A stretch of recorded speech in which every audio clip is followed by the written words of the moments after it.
Welcome back to Plague Scythe Studios, everyone. Ryan here, unveiling Mercuriall's newest amplifier release and the first major expansion to their Ampbox platform, Rectifier.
First things first, big thanks to Mercuriall, as always, for sending me this over in its beta stage so I could try it out, give feedback, and of course, make some artist presets.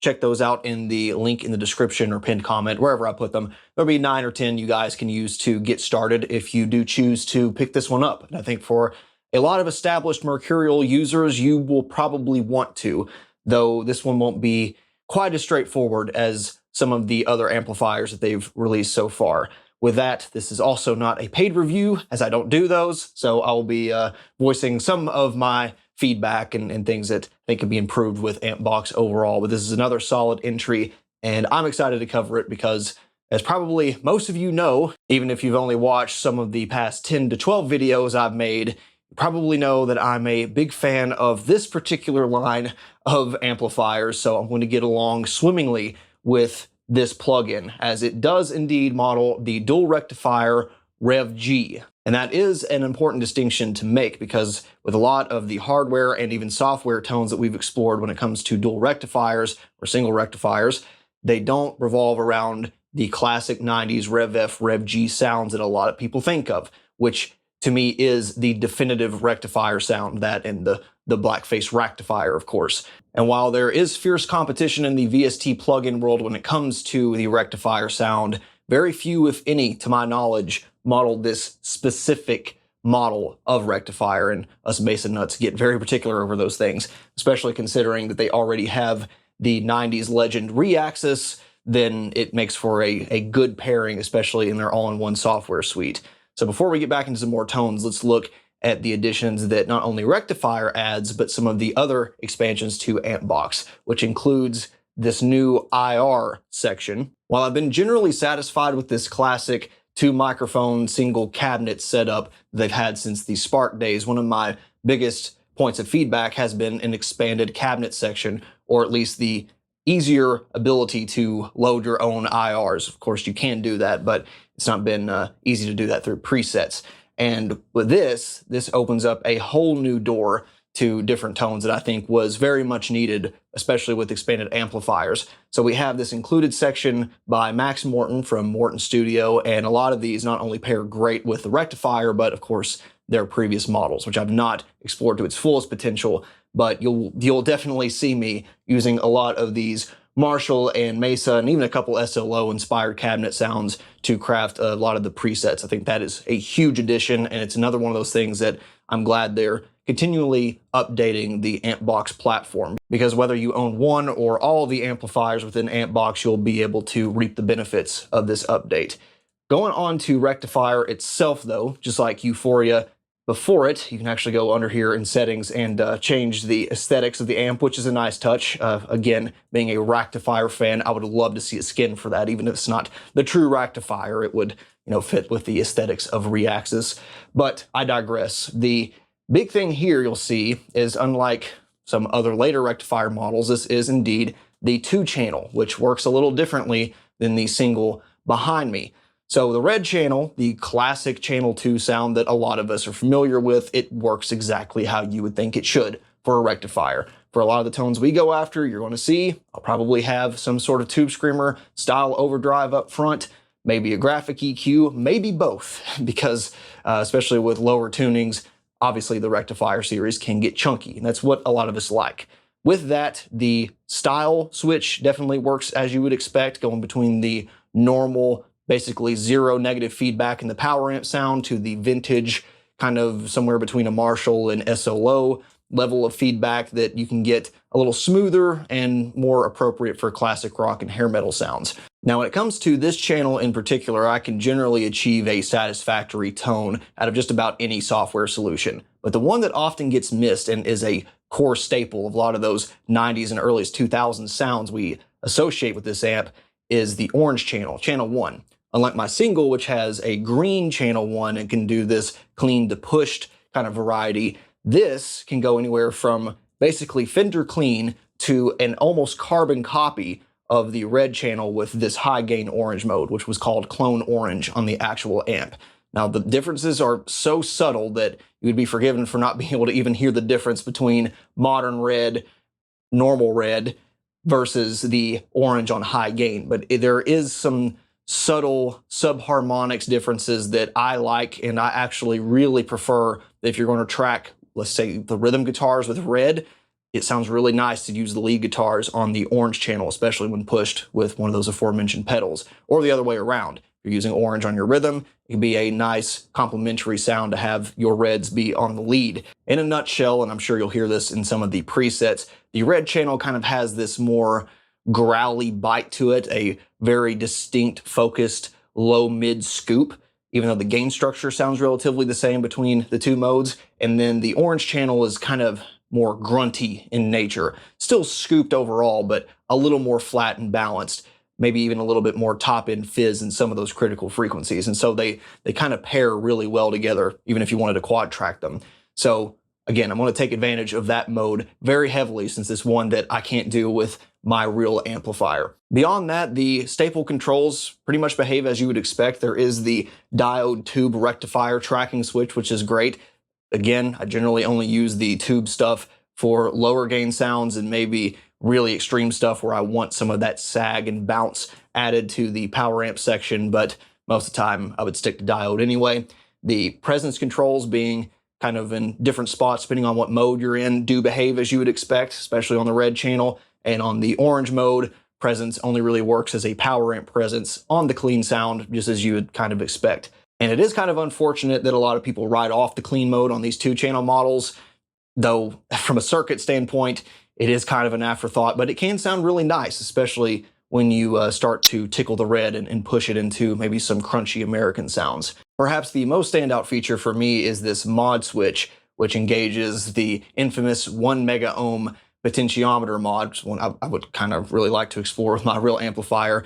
In essence, making the amplifier higher gain, tighter, more mid-range focused in the same setting compared to the stock 250E or 500K, if I remember correctly, that comes on the amplifier.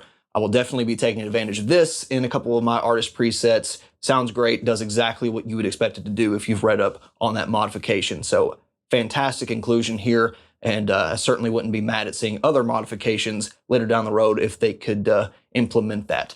But with that said, let's check out a few more tones from Rectifier.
To end this off, there's a few things I'd like to talk about when it comes to the Ampbox platform as a whole and Rectifier specifically. Starting with the latter, there have been several great sounding Rectifier style software solutions that we've explored on this channel, both in standalone reviews and especially on the Tone Engineer, some of which are free.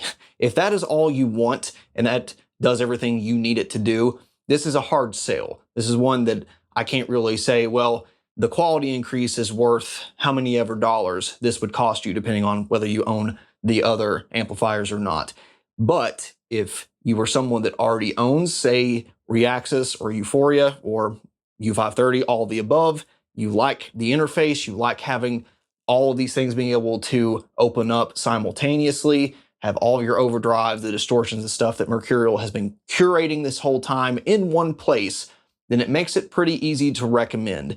Again, if you don't have other solutions that already do this stuff for you. And that is one unfortunate thing about them choosing this amplifier now. A lot of other VST plugin companies have beat them to the punch. But I like what they do. Just like with Reaxis and Euphoria before this, there is a sense of authenticity with Mercurial's products that I just don't really get with some of the competition.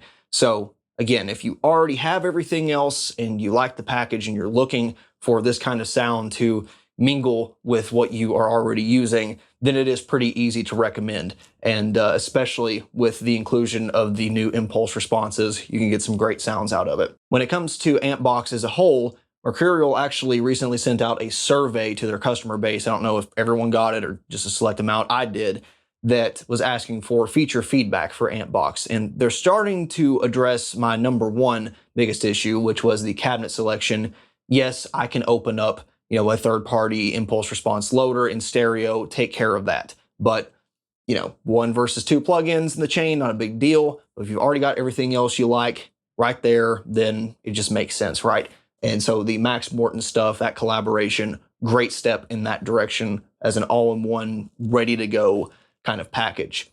The next biggest thing for me is the post-amplifier effects. The chorus is a standalone feature that you can download for free. Sounds fantastic in that way, but I don't think for everyone, this single model is going to cut it. You can say the exact same thing about the delay and reverb, and they're starting to sound a little rough around the edges. I could get some really cool sounds out of it, especially when using the different time modes on the delay, but I think you could just have a toggle switch to go between different model sounds, like a Bucket Brigade model or a tape delay, or what I assume they're doing right now, which is just kind of a purely digital repeat. Maybe add some modulation in there. You don't have to go crazy. I'm not asking for 10,000 different variations of it, but just a few modes to make it a little more competitive with some of the stuff that's out there right now, especially the ability to have true stereo and different times on each channel would be great. Same goes for the reverb. This sounds like kind of a basic room hall implementation. Add a few more modes there, maybe a spring plate, some cosmic, big Strymon sounding effects, even if you have to do it through IR convolution, which thankfully you can load your own reverb IR to the cab section, but that again is not an all-in-one solution in my eyes. So that is my biggest point of contention with Ampbox right now, because a lot of the competition simply does that part better. Now, fortunately for Mercurial, I don't need delay and reverb all the time, but if I did in a standalone package, it's likely that as of now, I would look elsewhere. Looking at some of the other areas, I think we're in pretty good shape as far as the preamplifier stuff goes. Of course, adding more, especially Boss-inspired stuff, I would definitely not be mad at. The ability to use more than one out of each section at a time would probably be kind of cool, but the bigger thing for me would maybe be adding a graphic EQ post-amp and a parametric EQ preamp, and the ability to daisy chain them. Maybe go for like a dime bag style thing, or be able to carve out some of those critical mesa frequencies post-amplifier. But it's a good start, and I think as long as they continue to use these purchases, these new models, to subsidize work going forward, they'll be in fine shape. What I don't want to see is them adding 10,000 new amps down the road and never address Spark or indeed SS11X. Eventually, my expectation is that all of that will get ported and integrated into Ampbox. I don't expect them to do it tomorrow. I don't even expect them to do it by the end of the year. They're not a multi-million-dollar establishment here. So again, you gotta have to have some revenue stream to do some of this stuff, I'm sure. But eventually, those things do need to be addressed. It's just not a good look if it's not. So with that, like I said, easy to recommend to a lot of people, but if you're not a big rectifier guy, then probably pass on this one. Other than that, once again, thank you so very much, Mercuriall, for letting me check this out. And thank you so very much for watching till the end. Any other questions or comments, as always, please leave them down below. We'll see you next time. Bye.